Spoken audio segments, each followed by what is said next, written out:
Hello student, आज next topic धातु कर्म के बारे में बात करते हैं। धातु कर्म होता क्या चीज़ है?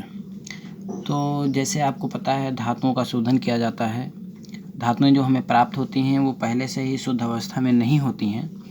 तो इन धातुओं को एक स्थान से प्राप्त कर वो चाहे स्वतंत्र रूप में मिले या फिर संयुक्त रूप में मिले, उन्हें वहाँ से प्राप्त कर शुद्ध रूप में परिवर्तित करने तक की प्रक्रिया, क्योंकि जब मिलेंगी तो अशुद्ध रूप में मिलती हैं, तो वहाँ से उठाकर उसे अनेक प्रक्रियाओं द्वारा शुद्ध करना में जितनी भी प्रक्रियाएं होती हैं वो चाहे सांद्रण की हों या निष्कर्षण की हों या अंतिम उसको शुद्ध करने की हो, यानी कि शोधन प्रक्रिया हो, सारी की सारी प्रक्रियाएं मिलाकर हम उसे क्या नाम देते हैं? धातु कर्म नाम देते हैं।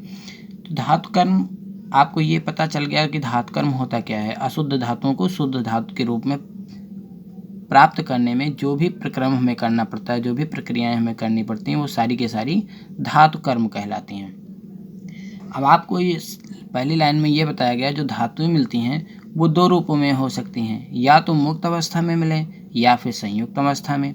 तो मुक्त अवस्था क्या होती है और संयुक्त अवस्था क्या होती है, पहले समझ लेते हैं। पहले बात करते हैं मुक्त रूप की या स्वतंत्र रूप।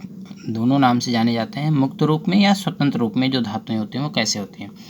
तो ऐसे धातुएं, ऐसे तत्व जो प्रकृति में किसी अन्य धातुओं के साथ या तत्वों के साथ मिलकर नहीं होती हैं, यानी कि यौगिक के रूप में नहीं होती हैं, मुक्त रूप में प्राप्त होने वाले तत्व कहलाते हैं, यानी कि मुक्त तत्व कहलाते हैं।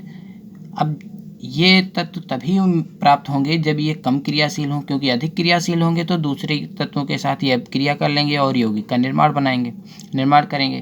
तो यहाँ पे मुक्त रूप इसलिए लिखा गया है क्योंकि जो तत्व मिलते हैं मुक्त रूप में, वो जो तत्व होते हैं वो बहुत ही कम क्रियाशील होते हैं। जैसे आपको पिछली वीडियो में दिखाया गया था, रासायनिक सारणी दिखाई गई थी, जिसमें सक्रियता सारणी में जिसमें बताया गया था ऊपर के जो धातुएं हैं या तत्व हैं वो अधिक क्रियाशील हैं, नीचे वाले कम क्रियाशील हैं। तो उसमें आपने देखा होगा नीचे सबसे नीचे लिखा था Au सोना। तो सोना जो है वो बहुत ही कम क्रियाशील तत्व होता है, इसलिए मुक्त अवस्था में पाया जाता है। लेकिन अब इसका मतलब ये नहीं है कि सोना ऐसे ही मिल जाएगा। मिट्टी में मिलेगा तो मिट्टी को सफ़ा करना, ये सारी प्रक्रियाएं होंगी तो वो धातु कर्म में आएंगी। तो इस प्रकार से मुक्त अवस्था में पाई जाने वाली जो तत्व होंगे वो बहुत ही कम क्रियाशील होते हैं और स्वतंत्र या मुक्त पाए जाते हैं, इसलिए इन्हें हम मुक्त तत्व कहते हैं या मुक्त रूप से पाए जाने वाले तत्व कहते हैं। इसमें लिख सकते हैं जैसे सोना।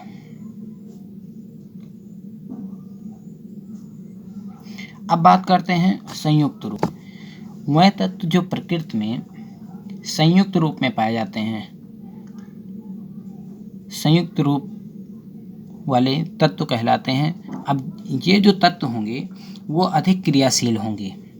अधिक क्रियाशील होने के कारण ये दूसरे तत्वों के साथ यौगिक का निर्माण करते हैं, तो यौगिक के रूप में पाए जाते हैं। जैसे कॉपर है Cu, लोहा है Fe, आयरन है, आयरन हो गया, एल्युमिनियम हो गया Al आदि। ये जो और भी अनेक जो भी धातुएं हैं वो संयुक्त रूप में पाई जाती हैं। कुछ धातुएं ऐसी भी होती हैं जो संयुक्त रूप में और मुक्त रूप दोनों अवस्थाओं में पाई जाती हैं। जैसे कॉपर है, कॉपर दोनों रूपों में पाई जाती है। फेरस भी दोनों रूपों में पाया जाता है। इसी प्रकार से चांदी है Ag, ये जो है ये मुक्त अवस्था में और संयुक्त अवस्था दोनों अवस्थाओं में पाई जाती है।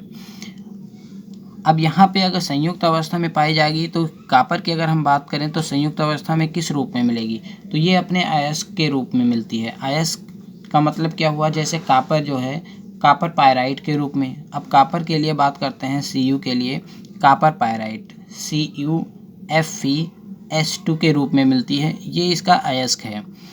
इस अयस्क में कॉपर की जो मात्रा होती है ये अधिक होती है, इसमें से आप कॉपर को आसानी से निकाल सकते हैं, इसलिए ये कहलाते हैं कॉपर के अयस्क, कॉपर पायराइट।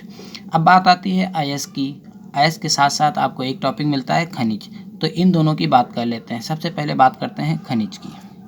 खनिज की बात करने से पहले आपको बताते चलते हैं जो तत्व होते हैं वो या तो पृथ्वी की सतह पर मिलेंगे या तो पृथ्वी के अंदर भूगर्भ में मिलेंगे, या फिर हो सकता है पानी में मिल जाएं। जैसे मैग्नीशियम है, पानी में मिल सकते हैं। इस प्रकार से इन 3 अवस्थाओं में मिलेंगे, या तो पृथ्वी की सतह पर या पृथ्वी के अंदर भूगर्भ में, यानी कि पूरी ज़मीन की खुदाई करके निकाला जाए, या तो समुद्री जल से प्राप्त कर लिया जाए।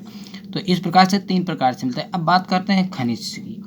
तो खनिज की अगर हम बात करें तो पृथ्वी में धातु या उसके यौगिक, धातु की बात करें या उसकी यौगिक की बात करें, जिन रूपों में प्राप्त किए जाते हैं खनिज कहलाते हैं। यानी कि हम कहीं से भी अगर मिट्टी खोदते हैं तो उसमें अगर कोई तत्व हम है तो उसका वो खनिज ही कहलाएगा।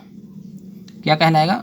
खनिज कहलाएगा। तो यहाँ पे नोट कर लेते हैं। पृथ्वी में धातु या उनके यौगिक अगर मुक्त अवस्था में होंगे तो धातु के रूप में, संयुक्त अवस्था में होंगे तो यौगिक के रूप में, जिस रूप में प्राप्त होते हैं। जैसे खुदाई कर लिया तो मिट्टी के साथ मिल गए, या बालू के साथ, या कंकड़ पत्थर के साथ, जिस प्रकार से मिल गए वो उसके खनिज कहलाएंगे।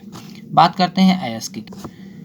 अयस्क उस खनिज को जिसमें से किसी धातु को सरलता पूर्वक तथा कम खर्च में अलग किया जाता है, उस धातु का अयस्क कहलाता है। मतलब ये हुआ, जैसे अगर हम खनिज की बात करते हैं तो उसमें धूल मिट्टी के कण यानी कि अशुद्धियाँ अधिक मात्रा में होंगी और शुद्ध पदार्थ जो होंगे वो बहुत ही कम होंगे। लेकिन जब हम उसी भाग को ऐसा कहें कि अशुद्धियाँ कम हों और शुद्ध पदार्थ ज़्यादा हों, जिस पदार्थ की हमें आवश्यकता है, जिस पदार्थ का हमें शोधन करना है, वो पदार्थ अधिक मात्रा में हो और अशुद्धियाँ कम हो, तो उसी खनिज को हम अयस्क के नाम दे देते हैं। जैसे अगर हम लेड की बात करें, पीबी, सीसा की बात करें, तो इसके लिए ग्लेना एक अयस्क है, पीबीएस। अब इसमें अगर हम अशुद्धि की बात करें तो केवल सल्फर की अशुद्धियाँ मिल रही हैं। क्या होगा? केवल एस है इसमें, सल्फर अलग से अशुद्धि है और धूल मिट्टी के कण तो आसानी से अलग हो जाएंगे। तो सल्फर की अशुद्धि को यहाँ पे दूर करना है, आपको लेड आसानी से मिल जाएगा। तो ये एक प्रकार का अयस्क हो गया। क्या होगा? अयस्क कहलाएगा। लेड का अयस्क है ग्लेना यानी कि पीबीएस। नेक्स्ट वीडियो में हम अयस्क के बारे में डिटेल में चर्चा करेंगे। Thank you.